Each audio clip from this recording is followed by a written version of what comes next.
పీల్చి వదిలి కంగారు పడుకు తల్లి. గాలి పీల్చి వదిలి.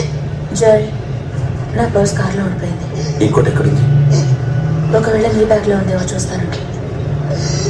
నువ్వు తనతో పాటు ఉంటావా?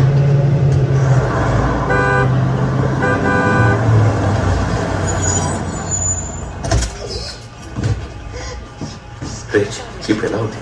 నీకేమి కాదులే. హే హే, ముక్కులోంచి గాలి పీల్చు. రేజ్.